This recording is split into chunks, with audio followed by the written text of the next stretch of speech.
What's good, everybody? My name is Derek Fields, and I'm excited to be here for another episode of Black Voices in Gaming. I'm with Sean Alexander Allen today. Sean, how are you doing? Are you excited for the games that we have going on? Hey, I'm more than excited. I've been looking forward to showing these things off to a lot of people for a very long time. You want to let people know what we're going to be looking at? Yeah. And first, I got to go throw props to you because I mean, it would be without some of the curation that you've done that we would have the folks who are here. So I don't know. I got to say, we've got three amazing guests who I believe demonstrate some really great excellence in game development. So make sure you stick around to the end. We'll obviously be sticking around the whole time, and we would love it if you stay with us. Black Voices in Gaming would not be possible without our sponsors. And so before we jump in, let me give some props to Humble Bundle, Mix, the United Negro College Fund, and a few others, because without you, this show would not be doing what it's doing. Now, Sean, who do we have going up first?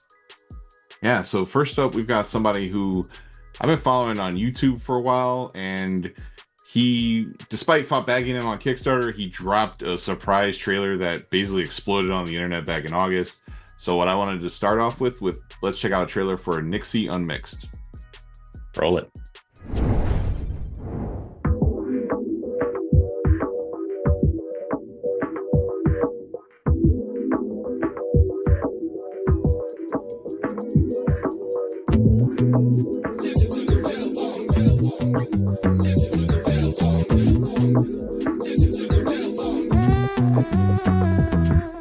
Hey, let's go!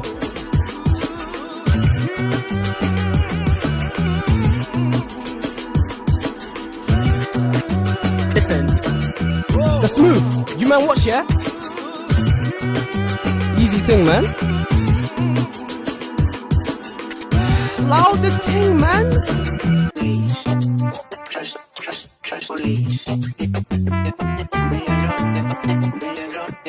Is he beat? Next time, innit?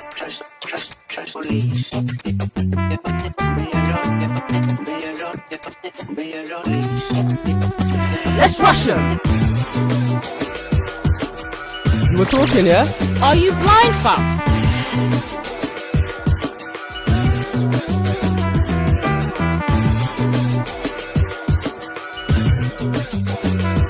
You are finished, bruv! Wallahi, you're finished.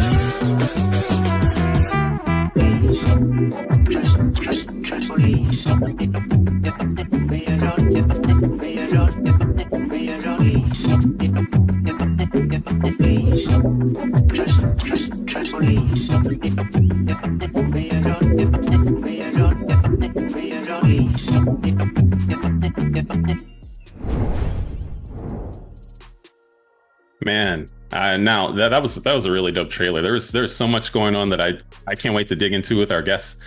Sean, what were you thinking about it? Yeah, I mean, I've been hyped for that for a minute. Like, I'm a Kickstarter backer, so it was dropped about a month ago, and I'm just super excited. And this is why it was like, we got to have David here. Yeah, definitely. It was the style, the gameplay. There's so much that we're going to talk about here in just a moment. But let's bring in that guest, David Akinola. We're here, and we're excited to talk with you. Hey guys, what's up? Hey. Yeah, I'm David. Obviously I'm the creator of Nixie Unmixed. Really excited to kind of talk to you guys about that game. Seeing that trailer made me smile. I was like, oh man, remember working on that while in the studio with a friend. So really excited to talk about it. It's holds a very special place in my heart. So I'm really excited to be on here. Thank you guys so much, honestly. Absolutely. I mean, one could almost talk about like the cuts in the trailer alone. Sean, that's more your expertise, so I'll throw that your way. It was dope, but can we just start with understanding a little bit about what the game is, and then we of course have some other questions for you. Okay, so Nixie is kind of a visual novel, kind of 2D action hybrid game inspired by games like Sonic Riders and The World Ends With You. So there are action stages that are similar to like a 2D Sonic Riders, almost inspired by Sonic Rush, I guess you could say. And you ride a hoverboard and you're doing tricks all around South London. And there's also these World Ends With You sections where you can look into people's minds and fight off their demons inside their head.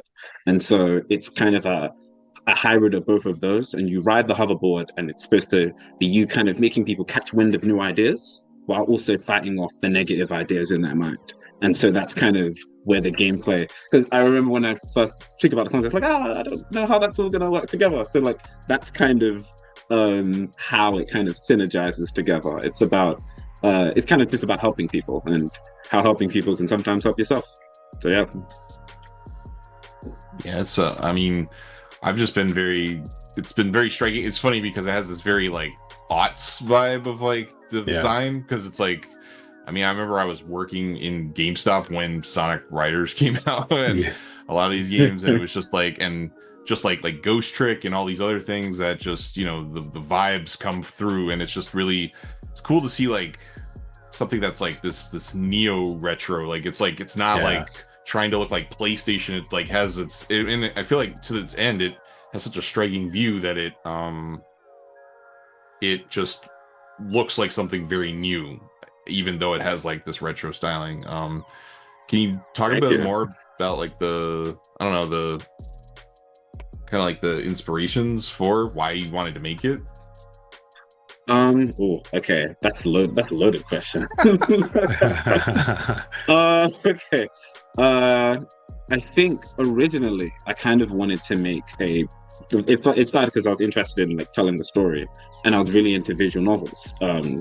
Way back when, in a previous life, you could say. I was into Ace Attorney, Danganronpa less so, but like Zero Escape, like Ghost Trick, obviously.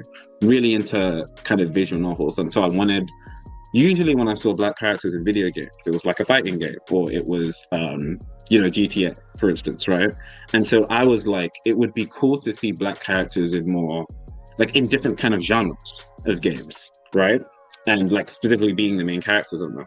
And so it kind of evolved from what was originally supposed to be like this mystery story, and eventually grew into actually, you know, you can do something really creative here and draw from these niche games that you're a really big fan of, and you don't see a lot of these days. So Sonic Riders is such a unique title, right? I love that game so much. One of my personal favorite racing games of all time. Unpopular opinion, but rather. There's nothing like it, you know? There's nothing currently like it, in my opinion. So to me, I was like, draw from that. The World Ends With You, that first game has a combat system I think I've never seen in any game ever. Yeah. Right? So it's like, draw from that. And so I think, and this even just going into like game dev generally, right? I think the big thing is to try and draw from the things that like not just mean something to you and you don't mind like studying and meticulizing over as much as possible, but also if they're like more niche, I think it gives your game like a bit more of a USP, I'd like to think. It kind of gives it a more unique appeal. So yeah, I think it's like, half of it is I want to see black characters in a unique video game genre that I don't usually see them in before. But also another half is I wanted more games like, it's like a celebration of the games that I loved kind of growing up, like those more retro games and what have you. So it's like a mix of both, I would say. That's kind of where my heart is with Nixie. But yeah. I love hearing that. You mentioned Sonic Riders. You mentioned The World Ends With You. These are, of course, references that I know very well, and those games have been, you know, a part of my life too. For people who might be seeing that for the first time, how would you describe some of the gameplay that somebody might be getting into with your game? Sonic Riders was a 3D, like obviously a 3D game, right? And so because this is 2D, one of the first questions I had to ask was, okay, how do you translate what is mostly a 3D experience into kind of a 2D experience in some ways, right? And so I brought it up a bit earlier. One of the ideas that immediately came to mind was Sonic Rush. And because Sonic Rush is this obviously really fast-paced 2D game. And a lot of Sonic games, to be blunt, are very fast-paced. It's like, okay, we're on to the next thing. Now we're in the city, now we're in the forest, now we're in the trees, now we're underwater. And so I think a big part for me was making sure that the game was remaining visually interesting, and working with my background artist now on this actually, but constantly changing the background, whether it's you grinding rails, doing tricks, whatever, like it's all a part of it, you know? And yeah, sorry, I'm not sure if that answers your question, but yeah. No, this definitely helps to understand like well, the ways in which players are going to be interacting with the game. And so if you have more to share, I can definitely ask more questions. But I know the way Sean came about you was through a YouTube channel. So I'd love to pass things off to him and understand, what else you have going on. Yeah, I mean, I don't have any more to say than like I've been a fan for a minute. Like you do this really, I don't know, insightful videos. I really love the fact that as a fellow Boondocks fan that someone's like diving down in a also I was struck, I think, because again, like we have a big age gap, I believe, and like seeing such inference in the Boondocks and talking about that, like, just as a text that people really need to study and understand. I was like, yeah, this was like incredibly my niche as well. So I just wanted to see like kind of how you got into that and maybe what inspired you to take that leap from there to games. I think a really big part for me was, because Aaron Magruder was kind of one of my inspirations growing up. So like, I think I had a poster, I think it was on this wall, right? And it's not there anymore because I moved back in. But like, I had a poster growing up of like Aaron and the Boondocks characters, right? And I'd grow up sketching Huey and watching his C-SPAN lectures because I was so inspired. One of the things that, and it kind of feeds into game dev too, one of the things that inspired me a lot about the Boondocks was that it felt really, what's the term, selfish and self-indulgent, and not in a bad way, in the sense that it's hip-hop. Like, you're gonna see a Mortal Kombat reference in there for no reason. There's MF Doom playing in the background. Why? Because I like MF Doom. There's Ghostface Killer and he's gonna show up as a ghost. Why? Because it's Ghostface Killer and I want to see him there. And it felt like this kind of black nerdy creator, just kind of letting him just being like on a page. And especially when I went back and read the comic strip and I got a sense for kind of more of the inspirations behind the Boondocks and where its foundations were. It's, for me, like, I want, and obviously you see this online all the time, the conversation. It's like, oh yeah, what's it called? The Boondocks is so deep, it's so interesting, it's so insightful.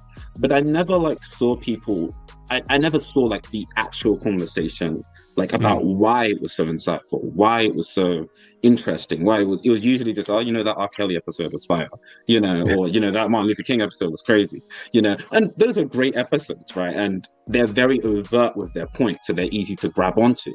But I was like, what more is this show trying to say?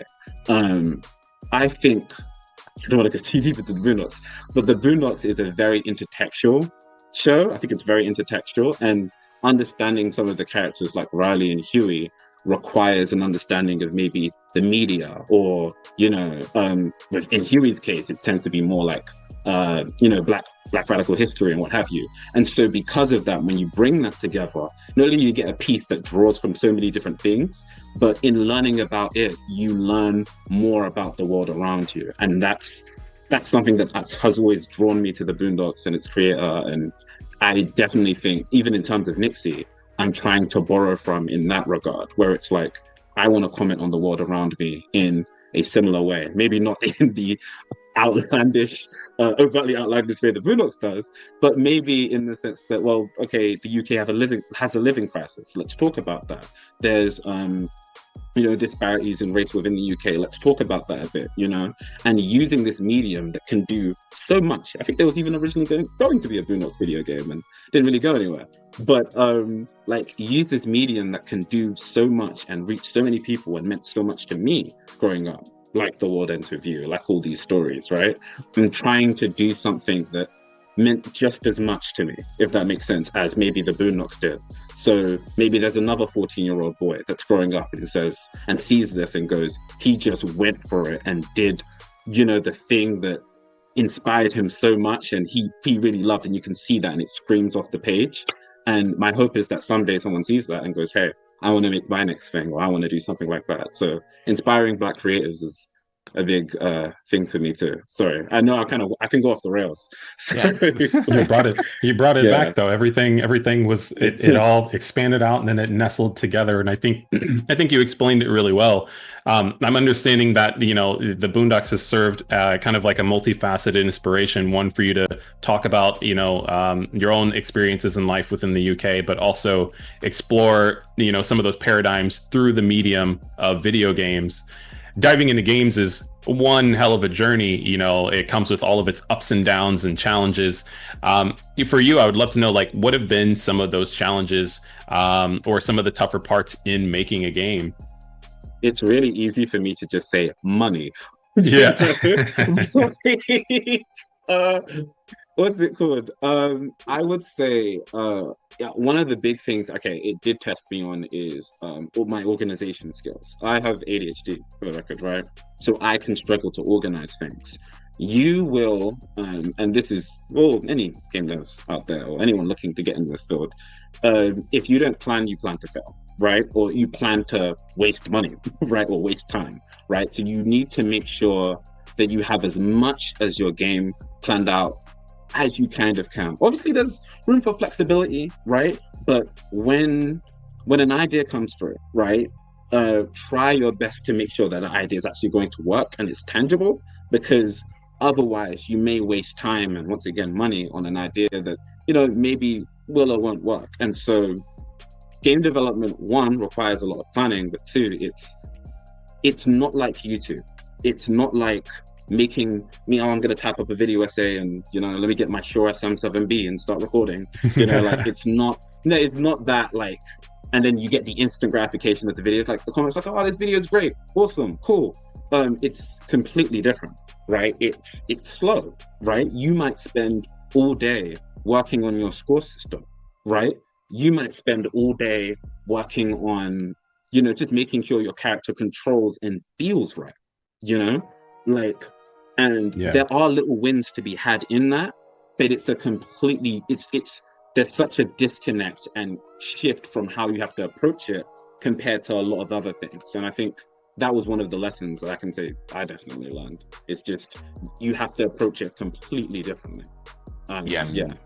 You can spend all month on a lot of, or a year, right? Like refining a mechanic. And that's that's why I always think. That's why I've really appreciated your journey in this, because looking at again, you had a successful Kickstarter, so congrats. Thank you. And it's funny because we were talking about like hip hop being the Boondocks. Like I feel like that's what your game's doing too. It's kind of funny because you're taking like Capcom and Square and Sega influences, and those are companies that have all been very inspired by like black art. They're right? borrowing their bits and pieces. Yeah, we've got the Kingdom Hearts and the Black Kingdom Hearts and the World Ends With You, because they have that big graffiti style to them. You've got instead of Street Fighter, it's Ace Attorney, but it's like basically fighting with words, right? Like, of course, that came from Capcom. Yeah, and, like even like Third Strike, the World Ends With You even took me aback, because I think they have one character, and I love this character, but it's a bit messy. They have this one character that speaks, I think, and if I'm talking about, it's Beat. He speaks in AAVE, right? And I thought it was a bit messy, because it's like, okay, you're borrowing a lot from Black culture, or African American culture, or whatever, but where's the black character? Where are they? Where And so there was also like obviously that element with making the game, and even I feel like I'm going in multiple different places here. Sorry, so again, stop me. Even in making the game, one of the parts that I enjoyed the most with the World Ends With You, and I wanted to see them dive more into, is diving into people's heads, right? And getting into people's heads and, solving their problems, and reading people's thoughts, getting the characters' thoughts on what people are even thinking, and just how interesting that was for me, and just how, just how, like, again, visual novels, again, it's a lot about immersion. It's a lot about like reading and understanding the characters, because that's what's gonna draw you to the cast, draw you to the story.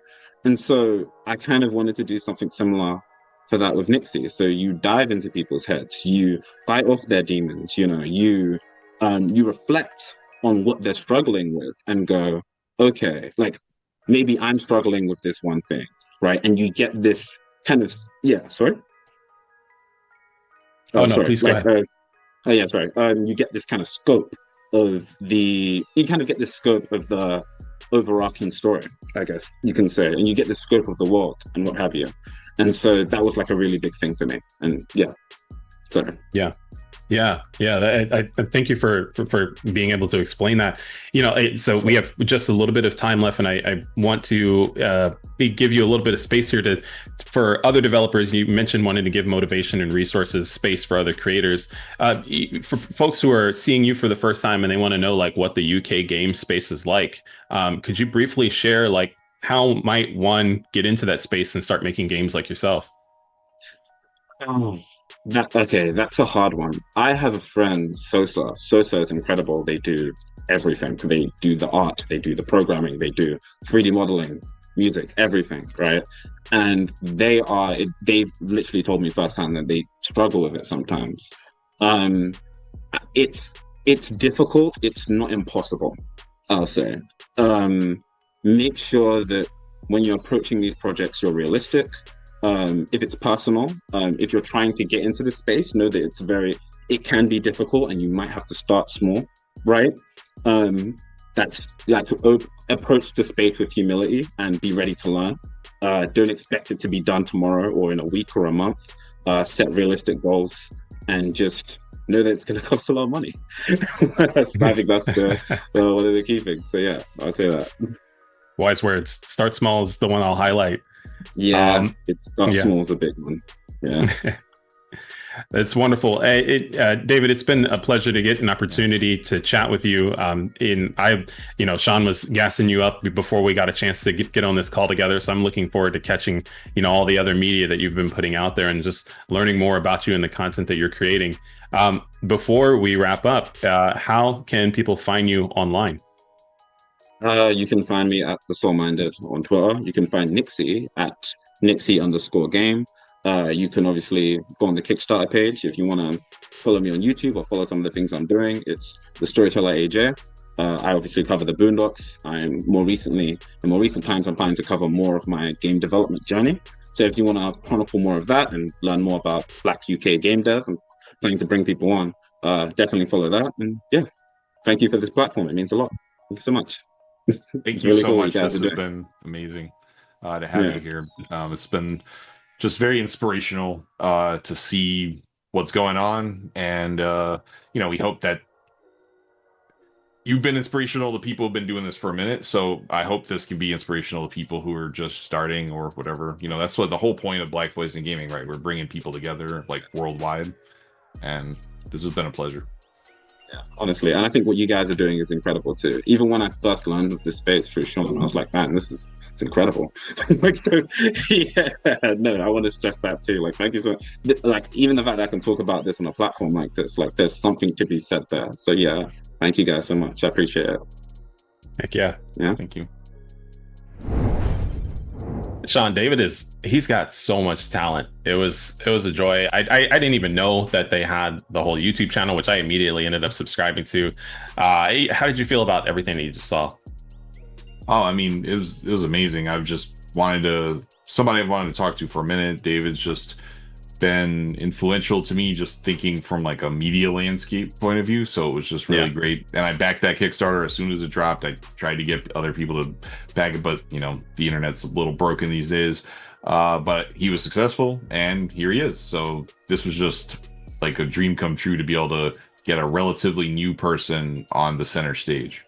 Yeah. If this is your first time out there seeing David and all the content that they're doing, I encourage you to follow them on social media, as well as follow Black Voices in Gaming, because we're continuously promoting the developers that you've just had a chance. We're continually promoting the developers that you just had a chance to check out. So be sure to follow up with them. Sean, can I ask you?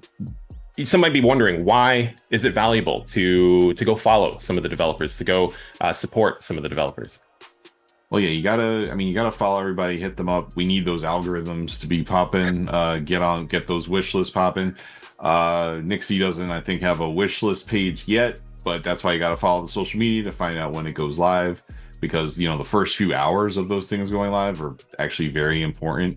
to kick that wish list. And what we do with Black Voice in Gaming is, like we talked a little bit about on the stream before, but we have a community of people, and we, beyond these online events, which obviously cost money to produce, we also don't charge anybody for this promotion, because we think that that's very important to remove that barrier. We also work to get people to events.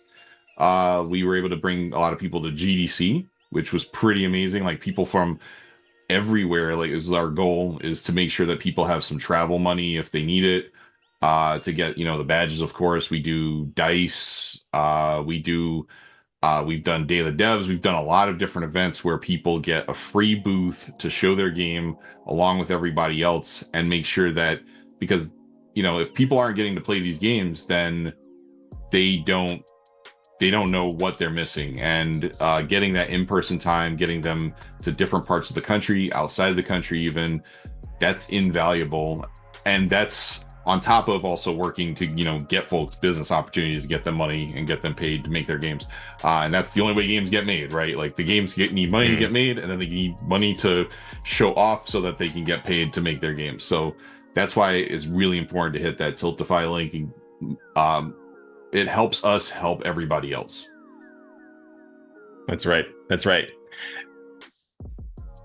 Go check out the Tiltify. That's where my brain's going. Sean, who do we have next? All right, so up next we got Abubakar Salim with Tales of Kanzera Zhao, who we had earlier on the year, and we're basically checking in, like, how's that launch been, and just finding out more about the dev cycle. Let's roll it.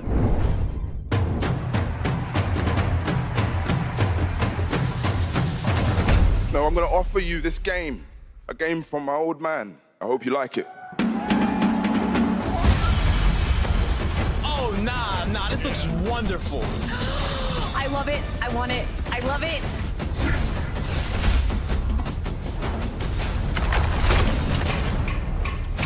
Oh, hell yes. Oh, 100%. 100%.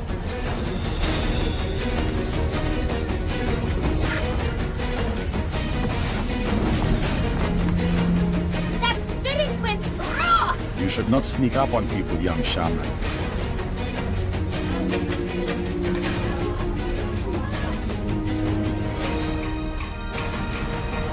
Oh, that's beautiful.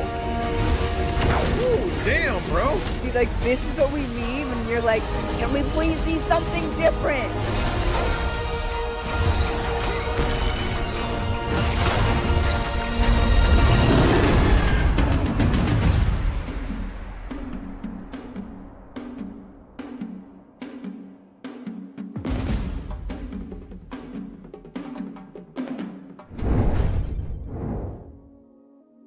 Wow. Yeah. That's I don't know, amazing trailer for a momentous title release. I don't know, it makes me feel good, just like seeing everybody get hyped over the video just makes everybody else get hyped for recently released in 2024 Tales of Kanzera Zhao. We were here earlier the year talking with Abubakar Salim, and we are back talking with Abubakar once again to find out more about what launch was like and what's next. Let's do it. Hey. Hey. It's good to meet you. Oh, it's good to meet you too, man. How you guys doing? Doing well. Good. Yeah. It's been something. Like, I like, honestly, it's one of the it's been I think, because the last time we spoke, I think was it February? Was it demo like, it just dropped. Yeah. We released it during February. Yeah, it was it was kind of surreal, and then so since then it's just been really, really wild. I guess a good question. I mean, it's good to take a bit of a victory lap. How gratifying was it to get the game out into the world? Oh, I mean, like, yeah, it's one of those ones where I still can't believe I did it. I think like I'm still very much of the mentality of like, you know, again, it's like a kid's dream, right? The idea of like, yeah, I want to make a video game, and actually doing it, and you know, kind of shipping it and getting it out there and getting it in people's hands. It's like, it's made me as a gamer myself like really respect the trade and the, you know, the act of actually getting a game from like up here to actually in hand. I think like you it's very easy to not necessarily forget it, but like it to kind of not think too much about it, but the actual act and work and just time that's put into it is like, it's a lot, man. Like it really demands a lot. And yeah, I feel, having gone through that whole process, just so just everything, you know, like happy, sad, you know, like everything, man. It really is an emotional journey. Absolutely. When we were checking out the trailer, I saw some of the content creators, some of which I know, and I know that those reactions that they were given to that game were genuine. We've each put games out into the world and have to deal with that confrontation of an interactive, a piece of media that is now being interpreted by the public, and taking in those reactions.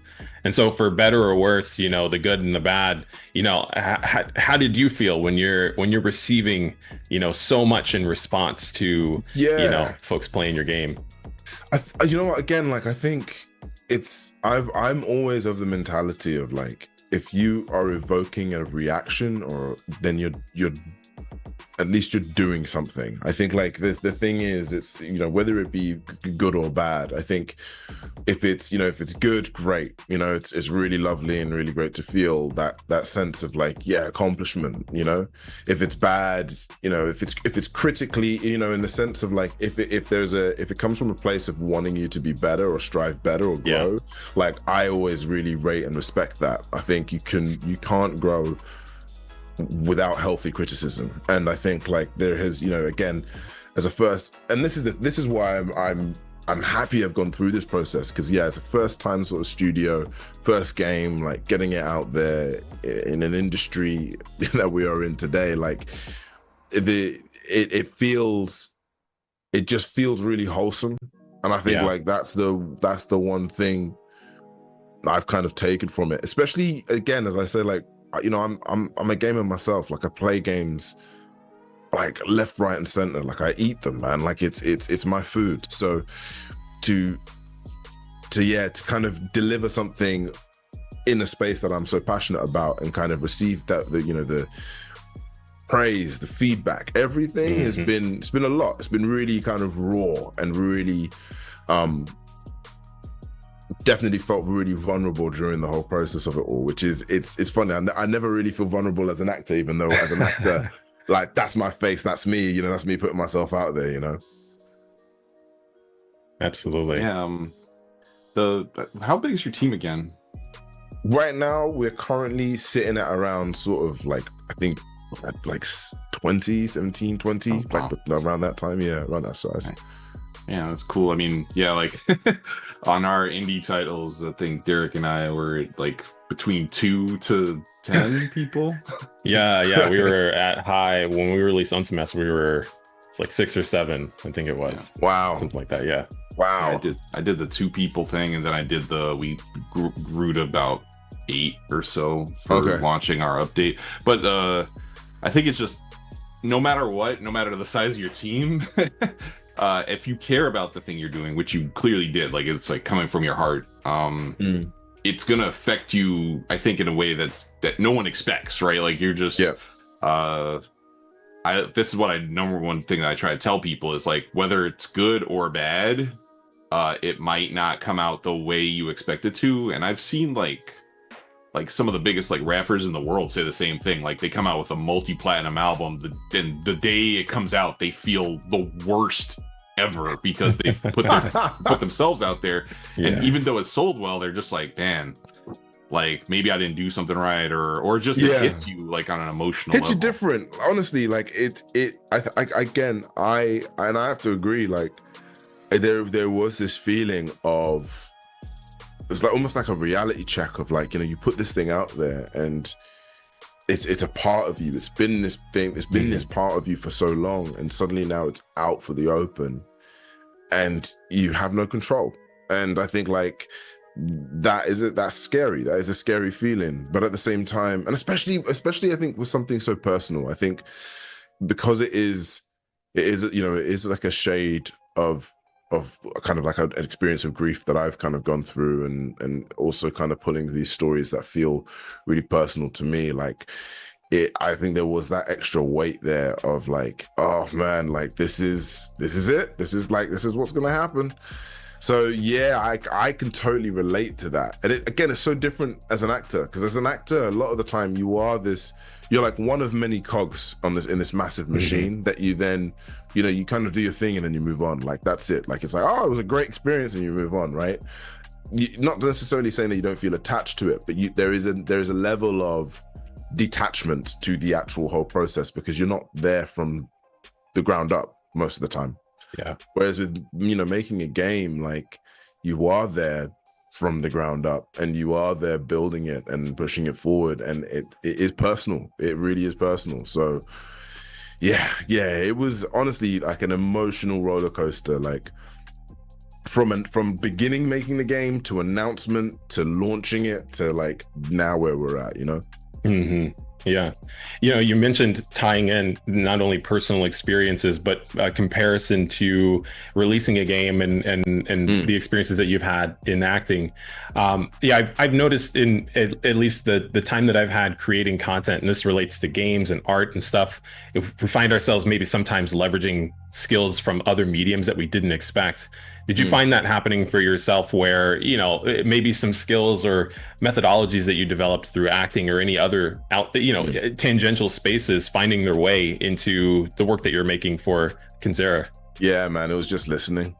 Yeah. Like that's really it. Like as an actor, it's important to listen to your other, to your other peers, and not only like behind the scenes, but also like when that camera's rolling, you listen and you react. And I think taking that practice into this space has been really beneficial, because it's allowed me to just trust my team more in decisions and elements of moving forward, of creating this piece, right? I'm not an expert, be it in code or be it in art. Like I have a drive and an idea and a vision, but I don't know the answers to everything. And I think by accepting that and being like, hey, like here's an idea I thought of, you might come up with something better, like, cool, let's do it. Being that open and listening has been really vital and important in the whole process. Yeah, I think that's the formula for making a really great team. You're not only listening, but you're allowing the contributions from other people to breathe life beyond what you expected for the original process. We found a lot of that same success in some of the projects we were working on. That's really great. Thank you for answering that. Yeah, similar. I guess to that the collaborative level. Since this was a very personal element, did you ever find that that you had to take some just extra time to explain something and come to a solution? Because I feel like, because you were saying that other people might come up with something better, but there is also like this is my heart and soul, and I'm like I really want this part expressed this way, and that can cause conflict if people just don't, like if the cogs don't hit. So you ever find anything like that? Yeah, I mean, it's funny. Like I think that has been, I think that the biggest job, right, or the learning I feel in regard, not even learning, like just the biggest obstacle that you face in any sort of environment, and I actually find it really, really particular in a remote studio, is communication, and trying to communicate again what's in here to someone else's mind. And everyone thinks differently. Everyone has different ways of approaching things. Everyone has different, I might say imagine an apple, someone can imagine it like 3D, another person will imagine it like just the outline of it, right? And it's like that's just the difference of people, like, in how how we all can kind of take things in. So communicating concepts and ideas it's the same thing. It's the same kind of obstacle and challenge that you have to face. And so I found like the best way of doing it was there are multiple avenues, right? Like I referenced so many games during the whole process. I'd be like, it's like this in Ori, or it's like this in Devil May Cry, and like, you know, just kind of throwing like the closest examples I could to, you know, getting things through the door. But like, again, at the same time, you know, I might say like, yeah, I really want, like, for example, there was a like the mask switching, for example, really want it on the fly. Don't want it to be like, you know, weapon wheel or whatever and what have you. And at the beginning, I think we had like, you know, three or four different masks. And I remember the lead designer saying, "Hey, I think it should be two," because if you want to capture that feeling, like it, you know, it should be a thing that. And I remember for a long time thinking, no, man, I wanted it this way, I wanted it that way. But again, you end up realizing like people will come with better ideas and better thoughts and better ways of going about it. And when you try it, if you're open to it, it will work. So a lot of the conflicts or kind of elements of butting heads, they're resolved when you listen and try and hear it from the other person's perspective, right? You know, the lead designer, Zai, he only wanted to essentially ensure that the experience of the game captures and marries as closely as what I wanted to, you know, to conjure, this fast pace, this feeling of being able to flip on the fly. And his expert way of looking at it was, hey, go down to 2. And like that was kind of the way in which, like, if I was like, no, that's not the vision that I had, it wouldn't have got us to the place that we got to now. Yeah. You know? So yeah, it was just, it's all it is. It's just about listening, man. Like that's what I found is like been the trick. Yeah. Did y'all play with 3 at any time, or? Yeah, man. Like we had 4. As I said, like we had 4 different masks, and what I mean by 4, it's like it was, you know, maskless, you know, Zhao, and being able to run around without a mask on, and you know, we had these 3 different masks that you could flip on the fly to, but it just didn't feel right, you know. And funnily enough, you know, when we hit 2 and we got to 2, we were like, oh, actually, you know, narratively this makes sense. This idea of the sun and the moon, this idea of like this duality, this sense of like, so that was what was really, you know, cool about the whole process as well. Yeah, it's great to hear, like, you know, being able to lean on other professional contributions made by the team, the team members, you know, being able to, you know, lean and trust on their design expertise, the art expertise, programming expertise.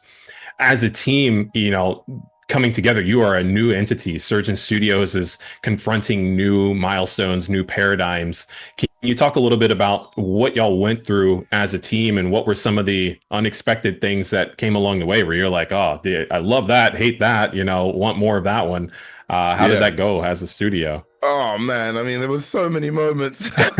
There's so many elements. Like that's the thing about game dev, right? It's artistic. It's an exploration. It's about finding what works, what doesn't, you know. And I think like there was so many moments, man. Like again, be it from the, you know, the grand scheme of like how many bosses and all this sort of jazz, to even like the nitty gritty of like jumps and like where jumps were right, where, you know, the attacks were right. Do we give the player double jump from the beginning or don't we? Like all these elements were like we were discovering and figuring out as we went along. And I think it is it's one of the most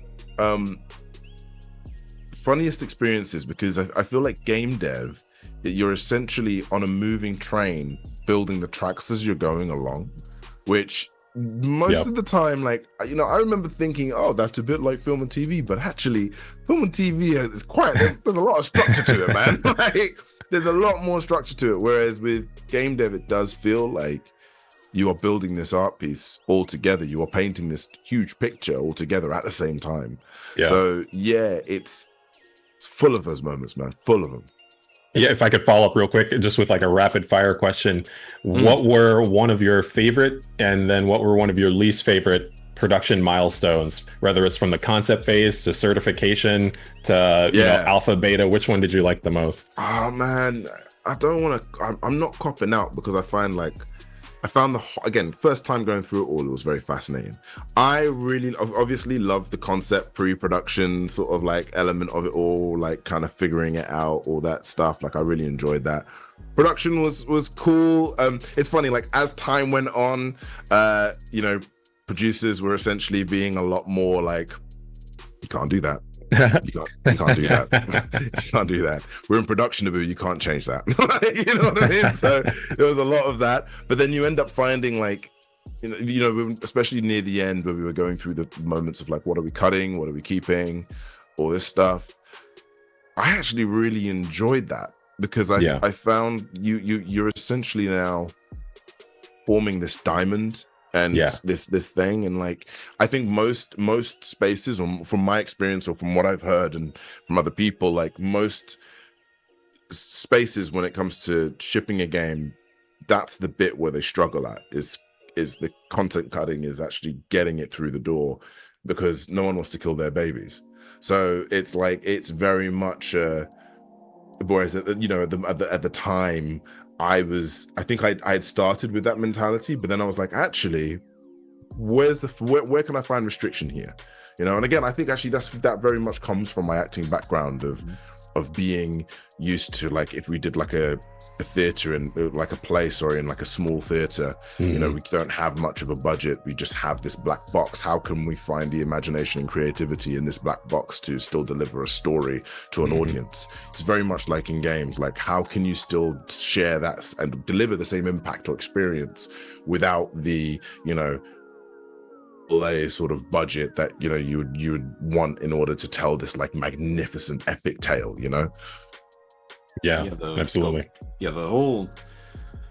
That's the thing I found, is that like I got a job as a producer and I'd kind of done producing before, but when I was doing indie, I hadn't really done like that type of producing, like where I launched by myself, like as the lead producer on something, and getting a job like that as my day job while launching the indie game. That's what taught me. And I feel like that's the thing people don't understand, is that the closing section is like, it's literally like, you have to say like, there is no more space for X, Y, and Z. How do we get it out there in a way that everybody isn't hurting everybody, but you want to be happy? And I feel like a lot of people don't understand on the fan side. They're like, oh my god, I can't believe they got rid of X, Y, and Z. And I'm like, you wanted the game, right? Like, with X, Y, and Z, you wanted it through, right? So it had to go.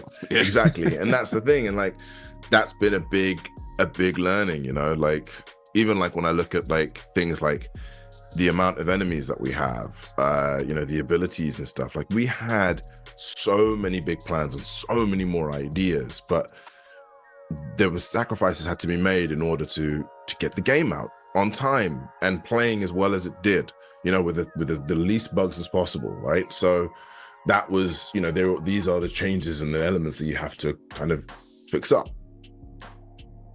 Definitely. We have just under a minute and a half left, and so I can very quickly squeeze out asking you, are you excited for the future of Surgeon Studios without having to reveal too much? Are you just looking forward to what you're doing next? Yeah, man. I think like it's funny. We're in it's a funny time in the industry, and I think we're all sort of figuring out like where our next steps are going to be.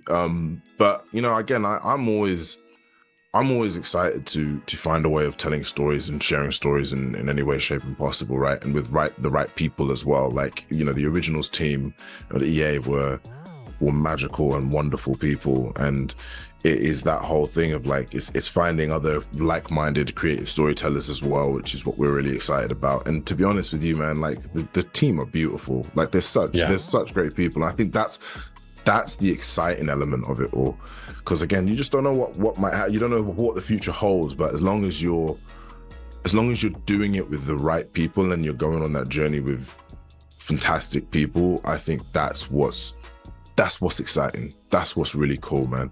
And yeah, I think we're all storytellers and we all just want to keep telling stories, so we'll find a way. Yeah, big facts. So yeah, I guess we're kind of at the end. Do you want to let folks know where they can find you and where they can absolutely, keep up with your updates? Yeah, so I'm on Instagram as Abzi Salim. Surgeon Studios is on Twitter as well as Instagram, TikTok as well, and we're on Discord as well. And yeah, the game Tales of Kenzera Zao is everywhere. It's like you can find it on all platforms, including Switch, PC, PlayStation, Xbox. So yeah, we're everywhere, man. Cool. Awesome. Well, I'm gonna be looking for it on my Game Boy. Hey man, come on, bro. You said everywhere. You said everywhere. The Amber Nick. That'd be sick to play it it on my man. fridge. Put it on my internet. All right, guys, man. All right. Yeah, thank you so much. No, thank you. Great talking again. I see, like I told you that game is amazing. If you haven't picked it up yet, like pick up Tales of Kenzera Zal, Abu Bakar, and Surgeon Studios. It's so much talent that have gone into it. It's cool. It's so cool to get a chance to talk to them. This was my first time, Sean. This is like the second time for you, at least on the showcase side, to get to talk to them, right? Second time on the showcase. We actually got to meet in person right after the summer or the Game Awards event, and it turned out that Abu Bakar knew who I was, and it was like, oh man, this is like a total bro out moment. And I was just like, I'm so excited to meet you in person right after you show the game, and then to just be a little bit along the road. Like that's a big thing that I like to do, is follow people along with their game dev launch journey, because I think that's very important to show support along that way too. Yeah, it feels good to be hyped for each other's games. Now, speaking of, I want to remind you again, go follow the developers that you're seeing on this show. Following them and keeping up with their projects, that's a way of showing support. Another way that you can show support to Black Voices in Gaming is by going and hitting that Tiltify link. It's monumental how much support that it provides, getting developers access to conferences, to dev funds, you name it. Now, with that out of the way, Sean, who do we have coming up next? I have been hype about this for a little while, and I want to know what else is getting into it. Yeah, fresh off a big announced trailer with Akumura. We've got C. Bedford with Sorry We're Closed. Another game that's just so striking that I was just like, can we get this person on the show? And when they were like, yeah, absolutely, I was like, yes. And this is a game you need to start clicking the wish list for right now, because it's coming up very soon. So let's check that out. Put your headphones on.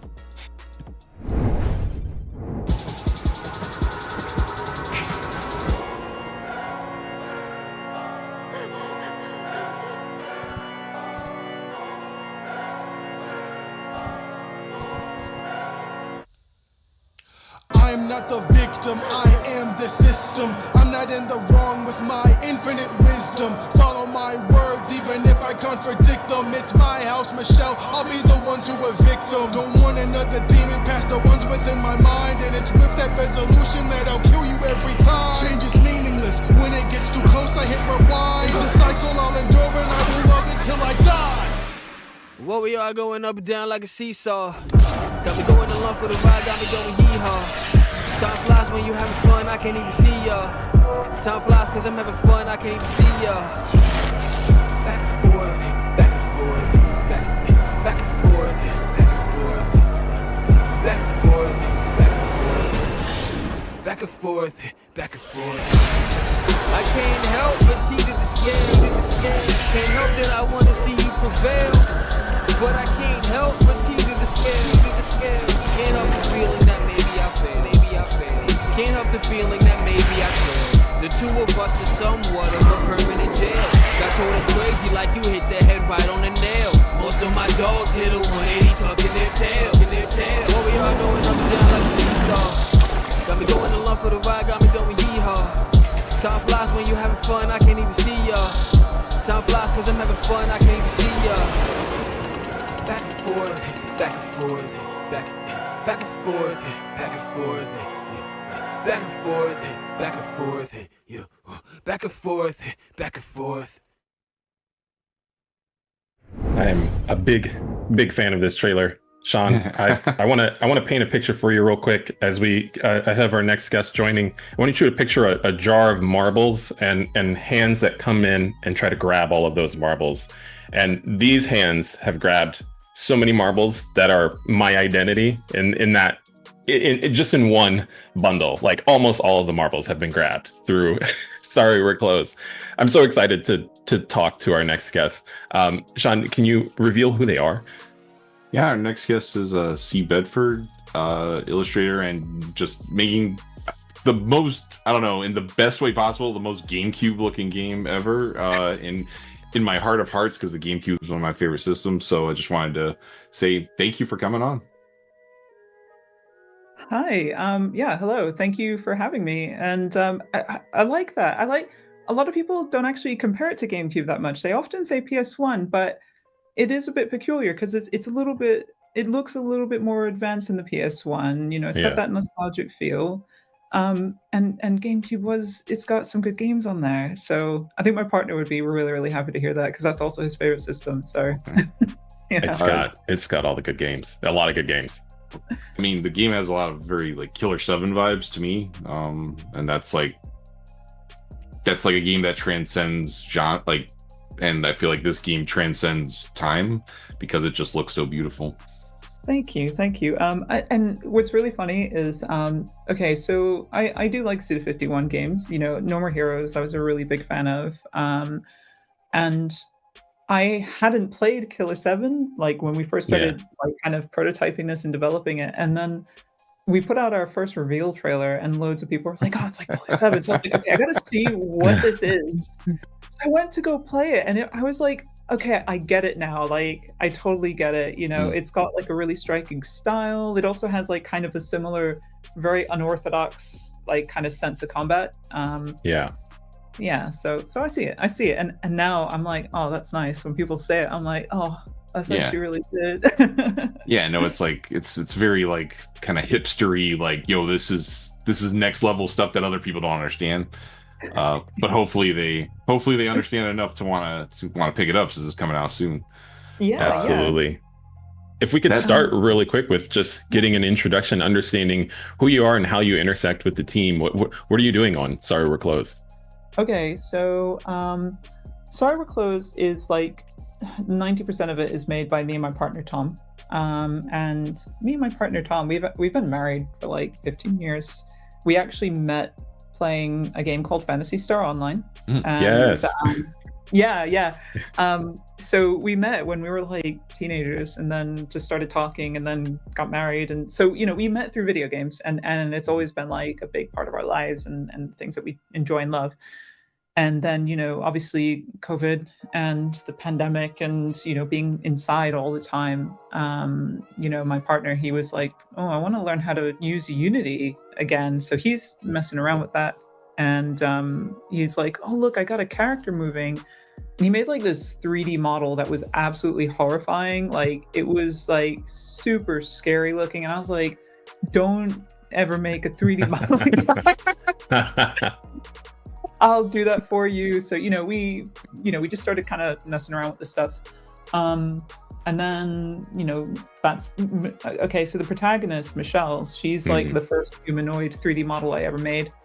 And, that's how Sorry We're Closed kind of got, that's how it was born. We sat down at our dining room table. We kind of talked a bit about like, what kind of game do we want to make? Like, what idea do we have? What do we think we could do? What are our strengths and whatnot?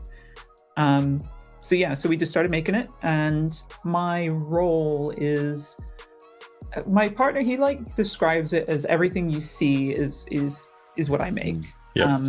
So it's like the 3D modeling, the environments, I model those, and a lot of the animations. There's some stock animations that I've had to use, but most of them are by me. So it's like all the rigging, the animating. I also do the story. So I'm like the narrative designer. I have people help me edit it, to make sure it makes sense and stuff. But I kind of like created the core of the story, and all the writing has to pass through me.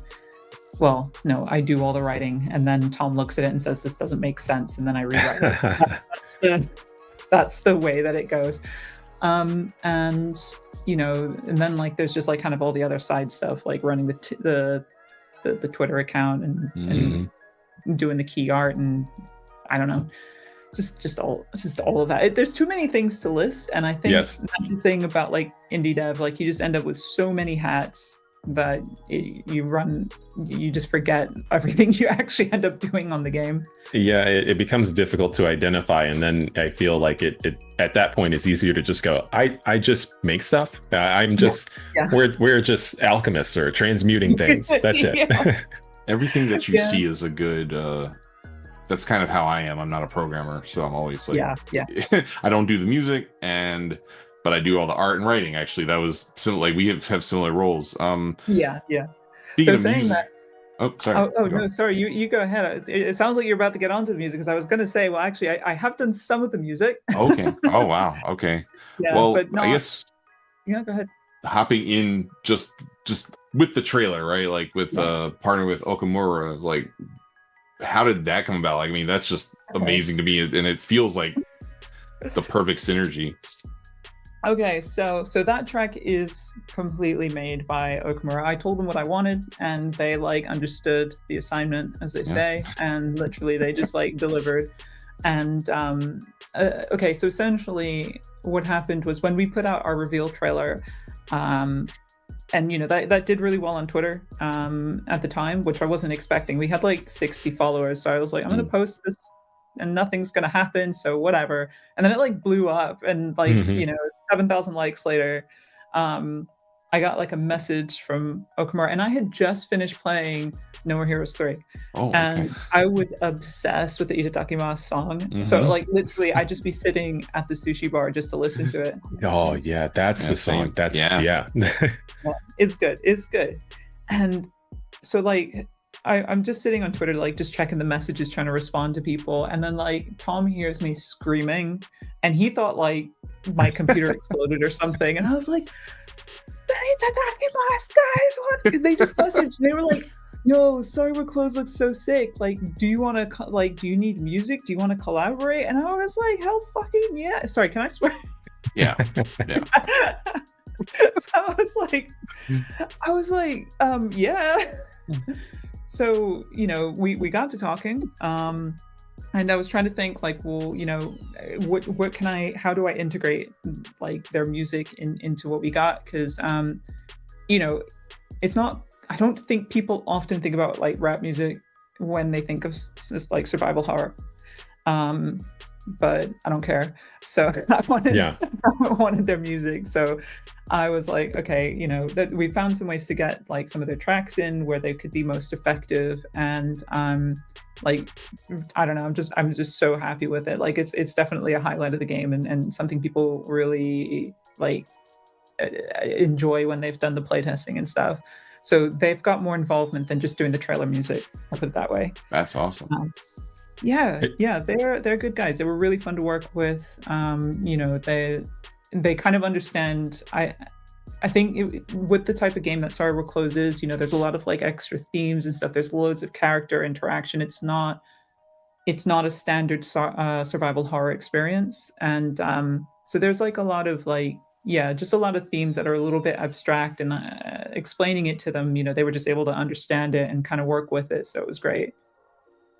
This is what I get most excited about when getting to meet other creators who we share background in both, being Black and brown individuals, and having these experiences that often don't get reflected in the media that we're engaging with, and in doing so, of course there's an opportunity for it to be different, for it to be expanding or intersecting with themes that we might not particularly see, because we've just been holding these things with ourselves. Like, these are the things that I like. These are the intersections that I like. It's time to have that out there.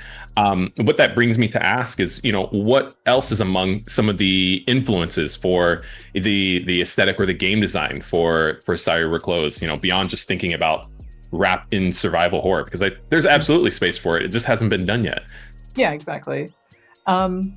So yeah, there's definitely a hodgepodge of influences, and I think it very much kind of like reflects how my life is as like a person, and where I grew up, how my life experience was, and how do I put this? So yeah, there's definitely like kind of the combination of there's the very obvious like kind of queer elements of it, which it's just like my personal experience, and that has kind of been put into a lot of the themes in the story and how everything happens. But aesthetically, for like the art, I grew up in New York, and I grew up with like just video games and anime sort of infiltrating like everything in my life. But then also, so I'm like in Queens, and like my family's also very mixed. My siblings, we have different fathers, and it's kind of like a little bit of a funny story. Like we all get darker the further you go down. Yeah. And so it's like my oldest brother's like really pale with an afro, and like people always look for Chinese, and my second oldest brother, he's like lighter than me, and then there's me, and then my younger brother's darker than me, but then my youngest sister is blonde hair and blue eyed, right? Yeah. So it's like, wow. Yeah. So I have like this fusion family. And I think what that meant as well for my mom, like, she just, I don't know, she just, if anything piqued her interest, she'd be well up for it. And I think she encouraged us to do the same. So there's all sorts of weird stuff that I grew up with, like watching the film The Cell. And I know some people don't think it's like an amazing film, but aesthetically that was like my kind of gender awakening for that film. Like there were certain things in there that like really just sort of like blew my mind. But then there's also some other fun things like Rocky Horror Picture Show and Scooby-Doo and Yep. Sailor Moon, Yep. all of this stuff is just sort of like kind of crammed in there. And it comes as well, like as I'm getting older, I'm realizing that especially with video games, the projects, they take years. So it's like, I'm trying to put the best version of everything. All my good ideas, if I have a good idea, I try to put it in there. I'm not trying to save it for something else or some other story or anything. Just because I'm like, I don't know like how many projects I'm going to be able to do, right? So yeah, I think that's why it's like got such a mesh of so many different inspirations. And then if we were to get more like just slightly more granular and I guess more specific, in terms of like really direct influences, yeah, there's like Silent Hill that's in there, but also there's Jet Set Radio because I was a huge fan of that. There's also there's like I played SMT Nocturne, the sort of how do I say, like the way that the demons and everything interact in that game just seems so weird and odd to me. So those are really direct influences, I would say.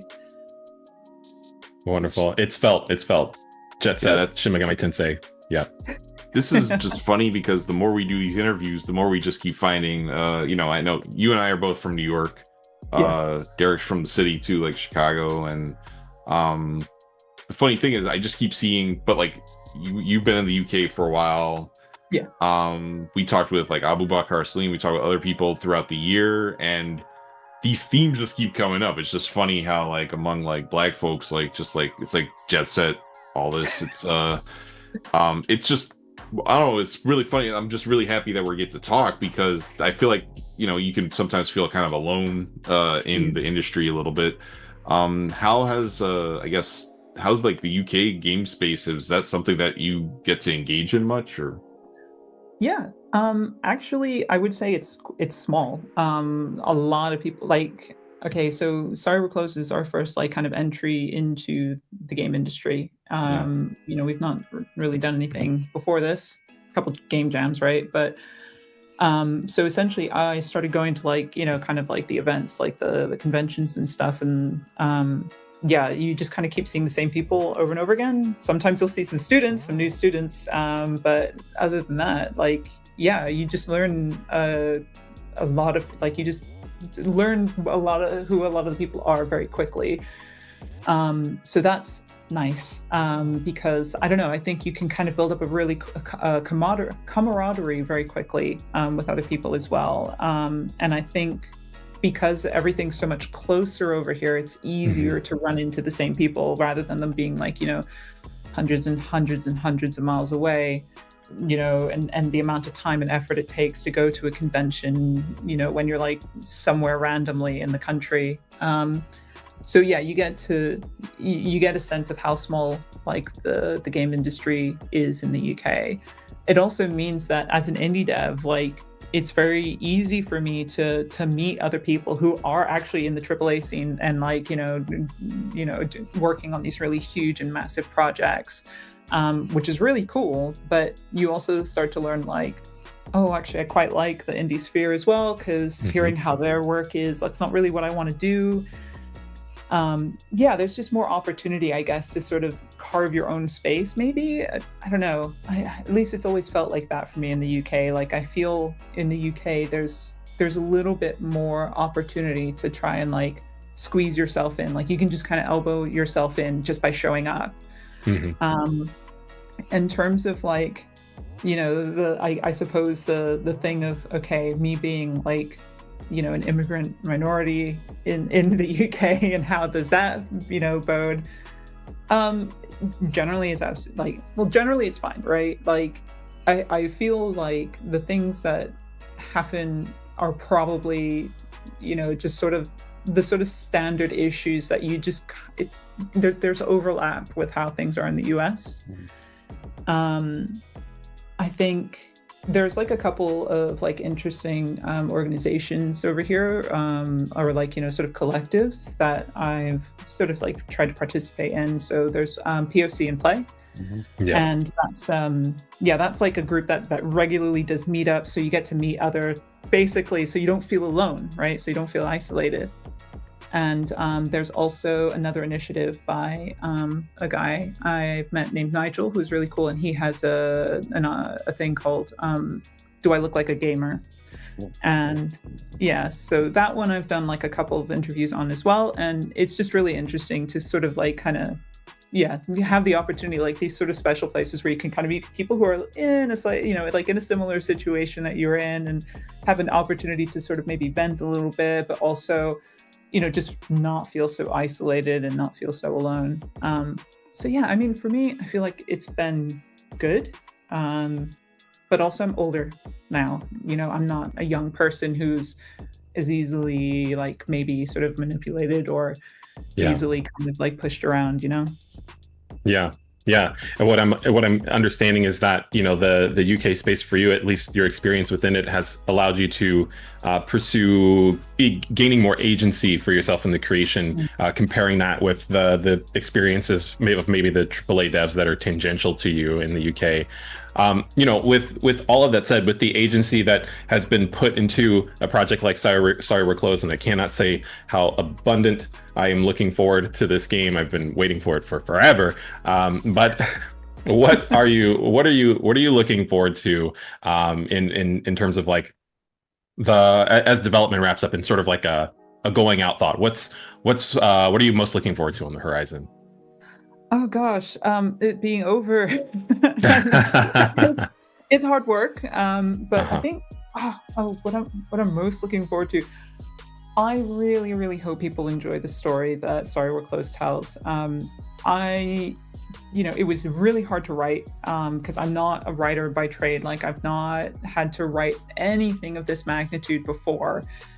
So, you know, I'm a little bit worried that maybe it's a bit rough around the edges. But I just hope that people find like these characters that are in there charming, and I just literally have a good time with it.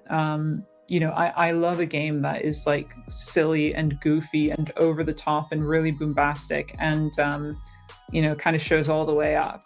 And I just hope that people can kind of, I don't know, experience that kind of joy you do when you're playing like a game when you're young, and it doesn't really make sense, but it's just cool and it's fun.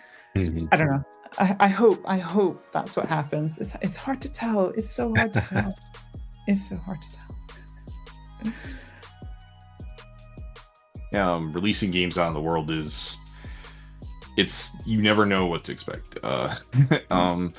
So now that we're basically at the end, we just want to let you tell everybody where to find you on the internet.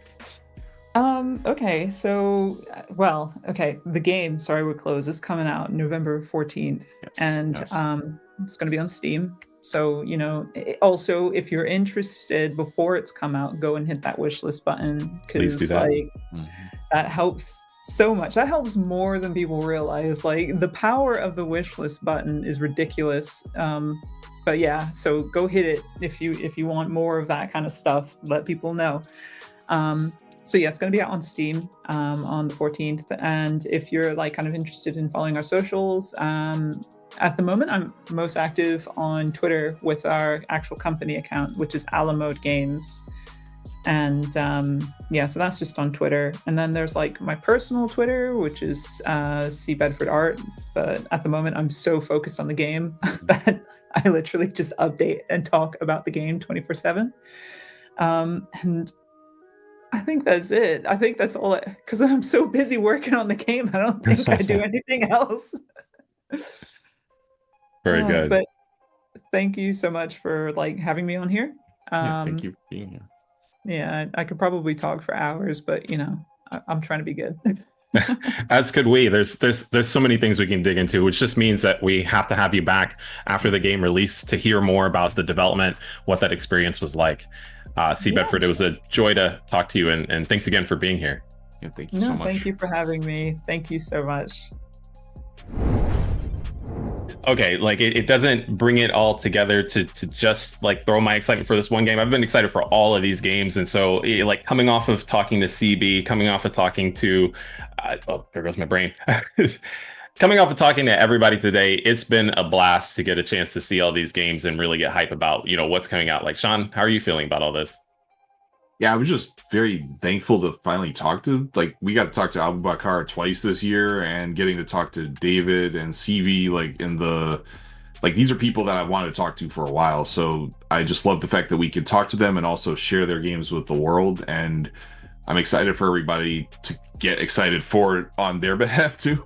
Yeah, absolutely. Again, I want to remind y'all for coming to check out all of this stuff. It would not be possible without the support from our sponsors.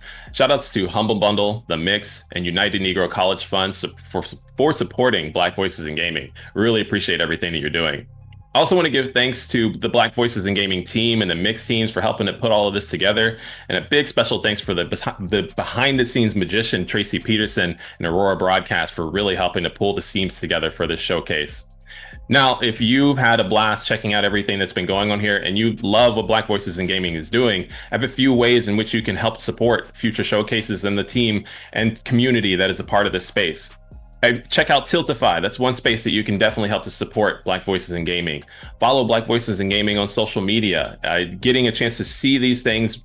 Developers are trying to put their content out all the time on social media, and we're helping to lift those voices. And so give us a follow. The last thing is wish list some of the games. I know you probably hear this and are exhausted of hearing this across the directs and showcases that are happening throughout the year, but it is a real tangible thing that helps support developers who are working to get these excellent games out in front of you. Thank you so much. This has been a blast to see everything come together. Sean, I'm always pleased to be able to do anything with you. Yeah, it's been great talking to you today and talking to all of our guests.